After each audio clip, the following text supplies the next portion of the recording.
Welcome to Carmen Coeducation Strive to Excellence. Hello everyone, welcome to government coeducation. Please इस video को share करें, like करें और channel को subscribe करें। तो चलिए आज हम पढ़ते हैं ब्रीच ऑफ कॉन्ट्रैक्ट। हमने कॉन्ट्रैक्ट पूरा पढ़ लिया। इस वीडियो के साथ ये पूरा चैप्टर ख़त्म हो जाएगा, हमारा ये पूरा कॉन्सेप्ट ख़त्म हो जाएगा। अब ब्रीच ऑफ कॉन्ट्रैक्ट का मतलब क्या होता है? ब्रीच होता है किसी भी चीज़ को ख़त्म करना, तोड़ना, वॉयलेट करना। तो अगर हम कॉन्ट्रैक्ट को तोड़ रहे हैं, ख़त्म कर रहे हैं, तो उसे ब्रीच ऑफ कॉन्ट्रैक्ट कहते हैं। Breach of contract is a violation of any of the agreed upon terms of a condition the binding contract. अगर हमने किसी चीज़ पे बाइंड किया था कॉन्ट्रैक्ट को, कुछ कंडीशंस पे, कुछ टर्म्स पे, कि ऐसी ये सारी चीज़ें फुलफ़िल होंगी, ये सारी कंडीशंस फुलफ़िल होंगी, तभी हम उस कॉन्ट्रैक्ट को इन्फोर्स मानेंगे। तो अगर हम वो सारी कुछ चीज़ें या फिर उसमें से कुछ या एनी कोई भी चीज़ें अगर हम टर्म्स को फुलफ़िल नहीं करते हैं तो उसे हम कहेंगे ब्रीच ऑफ कॉन्ट्रैक्ट। अब समझ आ गया आपको ब्रीच ऑफ कॉन्ट्रैक्ट क्या होता है? अब है section 3 to section 75 deals with the breach of contract. Okay, consequences of the breach of contract. अगर कोई भी कॉन्ट्रैक्ट टूट गया, वो ब्रीच हो गया, तो उसके क्या क्या कॉन्सिक्वेंसेज हो सकते हैं, उसका क्या क्या रिजल्ट होगा, क्या क्या रिपरकशंस होगा। Occurs when one party in a contract fails to deliver according to the terms। जब वन पार्टी है कॉन्ट्रैक्ट का, वो फेल हो जाए according to the terms of the contract, जो भी कॉन्ट्रैक्ट का टर्म था कि इस कॉन्ट्रैक्ट को इतने टाइम पे इतने एफिशिएंसी के साथ या इस प्राइस पे हमें पूरा करना था, लेकिन वो पूरा नहीं हो पाया। क्यों? क्योंकि सामने वाला जो पार्टी है वो फेल हो गया अपने टर्म्स को अकॉर्डिंगली पार्टिसिपेट करने में, इसीलिए वो कॉन्ट्रैक्ट खत्म हो गया। Breach of a contract can happen in oral as well as in written contract. हमने पढ़ा था रिटन कॉन्ट्रैक्ट होता है, ओरल कॉन्ट्रैक्ट होता है। तो this can happen in oral as well as written contract. हम ये नहीं कह सकते कि कॉन्ट्रैक्ट रिटन था ही नहीं तो इसमें ब्रीच होगा ही नहीं, ओरल कॉन्ट्रैक्ट्स में भी ब्रीच हो सकता है। Parties involved in a breach of contract may resolve the issues among themselves or in a court of law। Obviously हम किसी भी चीज़ को अगर चाहते हैं, अपने सॉल्यूशंस निकालना चाहते हैं, प्रॉब्लम को रिजॉल्व करना चाहते हैं, तो हम सबसे पहले जुडिशरी के पास जाते हैं, हम कोर्ट के पास जाते हैं। बट अगर जो पार्टीज़ हैं उनकी आपस में इतनी अच्छी अंडरस्टैंडिंग है या इतनी अच्छी वो एमिकेबल सेटलमेंट कर सकते हैं, तो वो आउट ऑफ कोर्ट सेटलमेंट भी कर सकते हैं अमॉन्ग देमसेल्फ। कॉन्ट्रैक्ट के जो भी कंडीशंस थे, जो भी चीज़ें थी कि अगर कॉन्ट्रैक्ट टूटेगा तो इतना कंपनसेशन मिलना चाहिए, या फिर जो भी उन लोगों ने कॉन्ट्रैक्ट में किया था उसके हिसाब से अगर वो अपने से उस चीज़ को सेटलमेंट करना चाहते हैं तो they are free to do this. But at the same time अगर वो कोर्ट को अप्रोच करना चाहते हैं तो वो भी कर सकते हैं, वो भी अलाउड है उनके लिए। अब है types of contract breaches. Okay, क्या क्या टाइप के कॉन्ट्रैक्ट जो हैं वो ब्रीच होता है। अब है एक्चुअल ब्रीच। एक्चुअल का मतलब हमें पता है जो एक्चुअल हो, लाइक जो एग्जैक्टली अकर हुआ हो, that is actual. The amount of loss occurred, जो भी अमाउंट ऑफ लॉस अकर हुआ है उसको एक्चुअल ब्रीच कहते हैं। अब है anticipatory breach. Intent to abandon और force their obligation to another party. जहाँ पे लोगों की इंटेंशन ही थी फॉर्ज करने की, वहाँ पे कोई एक्चुअल वो नहीं हुआ, उनकी इंटेंशन ही थी, उनको कोई कॉन्ट्रैक्ट करना ही नहीं था, then that is considered as a anticipatory breach. अब हम कहेंगे क्या क्या होता है इसमें, काइंड्स ऑफ डैमेजेस। अब पहले मैं आपको बता दूं कि डैमेजेस क्या होते हैं। डैमेजेस वो चीज़ होती है अगर कोई भी कॉन्ट्रैक्ट ब्रीच हो रहा है, कुछ भी ख़त्म हो रहा है, तो ऑब्वियसली जो एक पार्टी होगी जिसके पार्ट में वो ब्रीच हुआ है वो लाइबल होती है सामने वाली पार्टी को पैसे देने के लिए या कुछ भी देने के लिए, एनी काइंड ऑफ डैमेजेस। वो डैमेजेस जो है वो पार्टी को इसलिए देते हैं क्योंकि उन्होंने जो लॉस सफ़र किया है उसका as a kind of compensation मान लो आप, तो वो डैमेजेस उसको पे किया जाता है। और ये हम देखते हैं कि किस टाइप का डैमेज हुआ है उस कॉन्ट्रैक्ट के वजह से, उस कॉन्ट्रैक्ट के ब्रीच के वजह से, तो उस हिसाब से हम अलग अलग काइंड्स ऑफ डैमेजेस पे करते हैं जो अग्रीड पार्टी होती है उसको। पहला है ऑर्डिनरी डैमेज। हमने ऑब्वियसली नाम से ही आपको समझ आ रहा है कि ऑर्डिनरी डैमेज क्या होगा, जो कि ऑर्डिनरी नेचर का है।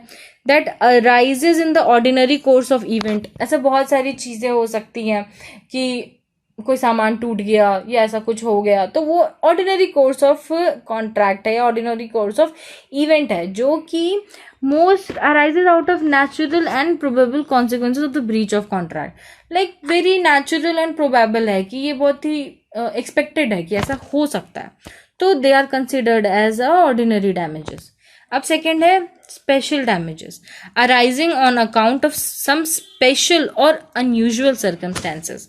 बहुत सारे ऐसे स्पेशल या अनयूजुअल सर्कमस्टेंसेस होते हैं, जैसे कि अभी की सिचुएशन हम ले सकते हैं कि कोरोना वायरस का पैंडेमिक का सिचुएशन है, जो कि बहुत ही अनयूजुअल है। हमने इसके बारे में सोचा नहीं था, हमने इसके बारे में शायद वो नहीं किया था कि ऐसा भी हो सकता है, ऐसा कभी नहीं हुआ, ऐसे कभी लॉकडाउन नहीं हुआ। तो this is like special circumstances हो गया, ये अनयूजुअल सर्कमस्टेंसेस और स्पेशल सर्कमस्टेंसेस हम कह सकते हैं।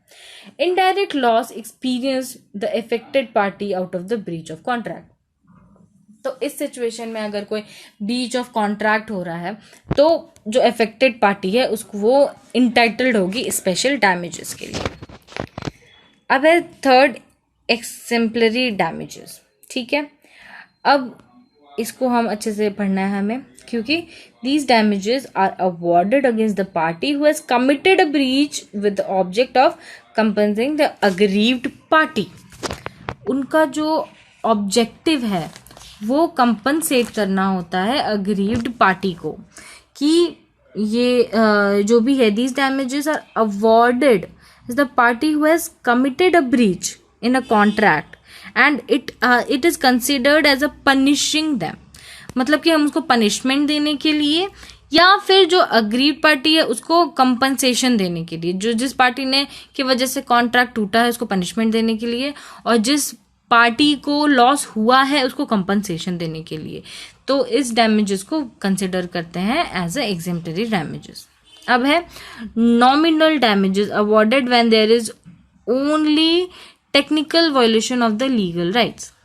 लाइक कोई ऐसा पर्टिकुलर डैमेज नहीं हुआ है, but there is a like technical violation of the legal rights हुआ है, किसी के लीगल राइट्स वायलेट हुए हैं, बट उसको कोई ऐसे ह्यूज नुकसान नहीं हुआ है या फिर उसको कोई सब्सटैंशियल लॉस कॉज नहीं हुआ है उससे, बट उसके जो राइट्स हैं, obviously in our country the rights, the fundamental rights और the constitutional rights, the legal rights are very important. सारे सिटीजन्स को एक राइट्स दिया जाता है, तो अगर हमारे वो राइट्स भी वायलेट हो रहे हैं due to any breach of contract और ड्यू टू एनी रीजन, तो हम उसके लिए उसको नॉमिनल डैमेजेस अवॉर्ड करेंगे। लाइक ऑब्वियसली किसी भी टाइप का अगर ब्रीच हो रहा है तो उसे कुछ तो मिलना चाहिए, किसी भी टाइप का तो कंपनसेशन मिलना चाहिए। ऐसा तो नहीं कह सकते कि आपको कोई सब्सटेंशियल लॉस नहीं हुआ है तो हम आपको कुछ नहीं देंगे, you are not entitled to get anything, तो ऐसा नहीं कर सकते।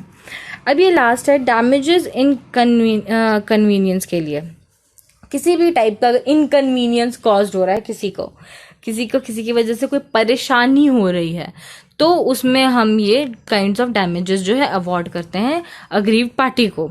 Awarded when there is some kind of inconvenience and discomfort cause to the other party.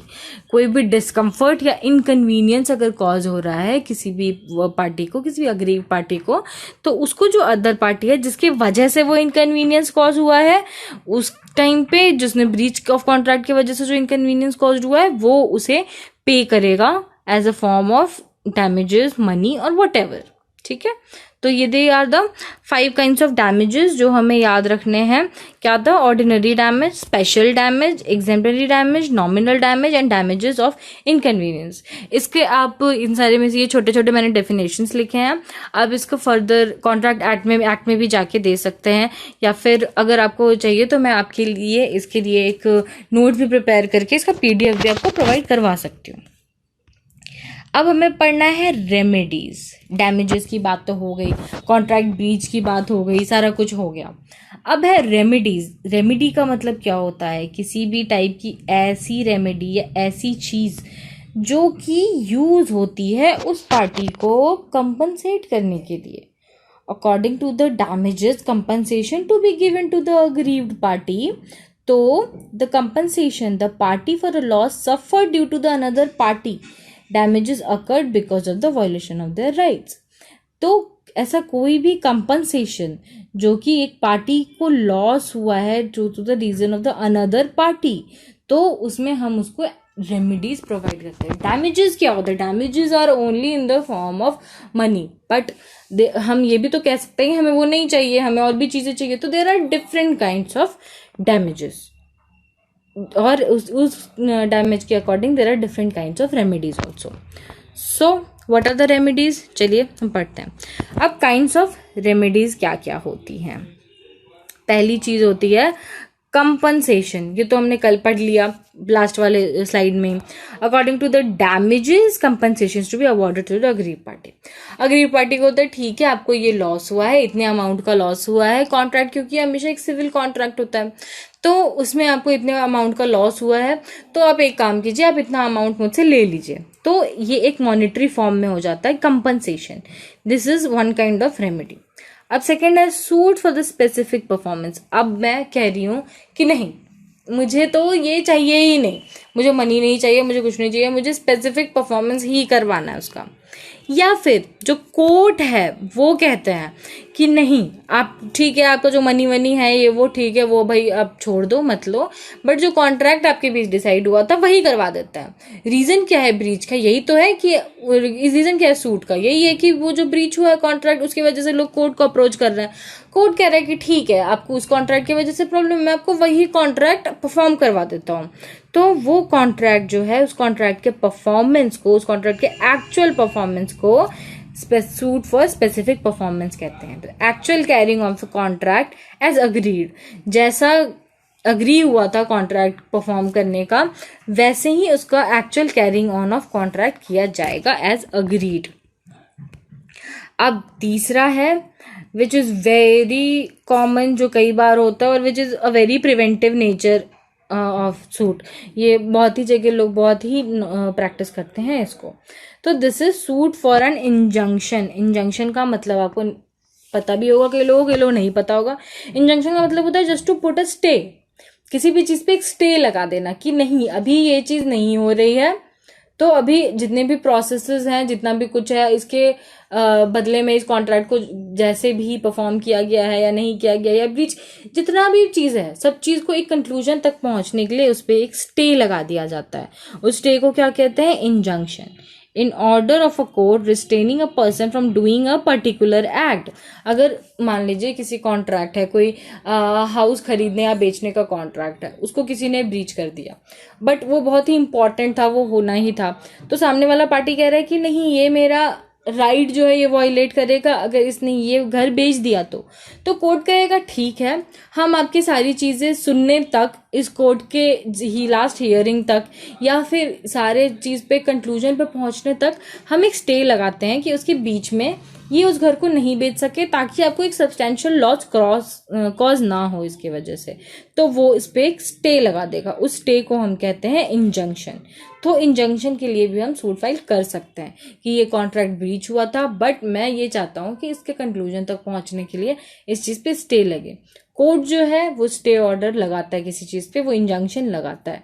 अब injunction can be of temporary और permanent and it is act of preventive relief. Obviously अगर हम किसी को रिस्ट्रेन कर रहे हैं कुछ भी चीज़ करने से, रिस्ट्रेन का मतलब होता है रोकना, तो अगर हम किसी को रोक रहे हैं कोई भी चीज़ करने से, तो ऑब्वियसली हम जो दूसरी पार्टी है उसको प्रिवेंट कर रहे हैं। हो सकता है कि अगर वो उस घर को बेच दे तो उसको एक बहुत ही ह्यूज सब्सटेंशियल लॉस क्रिएट हो जाए, तो इसीलिए वो एक प्रिवेंटिव नेचर का होता है।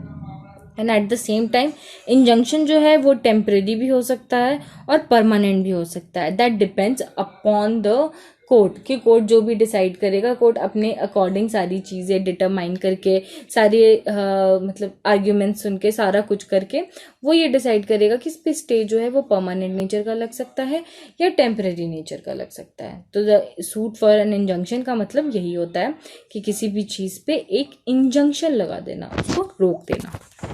तो इस वीडियो के साथ आपका कॉन्ट्रैक्ट एक्ट ख़त्म होता है। अगले वीडियो से हम लोग कुछ और सब्जेक्ट पढ़ेंगे और चीज़ें पढ़ेंगे जो कि सारे लॉ स्टूडेंट्स को, बीट CET या लॉ या फिर क्लैट या और भी बहुत सारे लॉ एस्पिरेंट्स को बहुत ही फ़ायदा होगा। So till then, happy learning.